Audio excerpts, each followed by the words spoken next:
سلايس اوف لايف راند 45. هي البنت المفروض تشيل حديد ولا لا؟ وايه اصلا طريقه التمرين اللي هي المفروض تتمرنها؟ ده دايما سؤال بيشغل البنات، عشان دايما بيبقى فيه الوسوسه بتاعه الحديد هيكبر جسمي او هيخلي شكلي راجل او هبلك او دايما اجابه السؤال بتبقى هو انت الهدف بتاعك عايزه تعملي ايه؟ وزي ما دايما بقول، هي كل حاجه بيبقى على حسب توظيفها.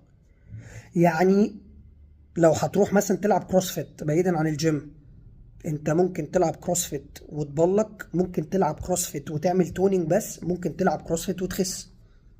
على حسب الطريقة اللي هتتمرن بيها، على حسب انت اصلا داخل بتتمرن طريقة بروفيشنال عشان نازل بطولات، ولا انت بتتمرن كروسفيت عشان عاجبك فكرة الكلاس والكوميونتي. فكل حاجة على حسب توظيفها. طيب فنيجي للجيم.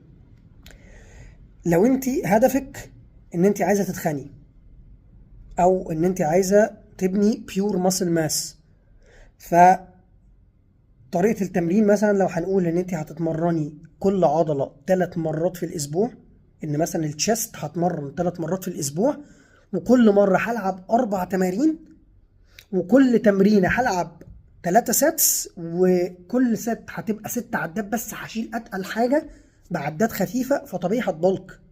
فما ينفعش ان انت تسيبي مثلا كل ده. لو واحده بتعمل كده وتقولي بص الجيم بوظ لها جسمها طلع عضلات، لا، هي لعبت بطريقه تخلي ان هي يطلع لها مصل. ممكن تبقى هي اصلا عايزه ده، او ممكن ما تبقاش عايزه ومدرب قال لها كده، فبالتالي حصل المنظر ده.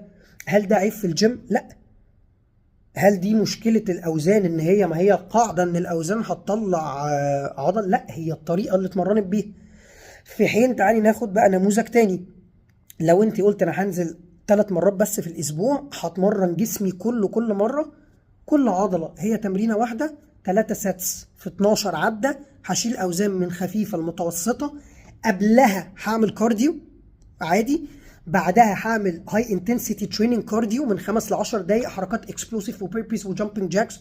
دي تمرينه اتحولت لاندورنس وستامينا، وهيبقى اغلبها انت اتجهتي حته الفات بيرنينج. انا بعلي الهارت ريت قوي، انا بعمل كارديو مع ليفتنج باوزان مش عاليه، مع ان انا كل عضله بلعب لها تمرينه واحده عشان بس تاخد الشيب وحركها وتحرق الدهون اللي حواليها. فاحنا هنا استخدمنا اوزان، بس السياق اللي استخدمناها فيه واتمرنا بيها ازاي، والاوزان كانت عامله ازاي، وعملنا ايه قبلها وايه بعدها، حولت التمرينه اللي بعيد تاني هي فيها اوزان وفيها ويت ليفتنج، بس حولتها لتمرينه حرق دهون ونفس واندورنس. فهي على حسب طريقه التمرين.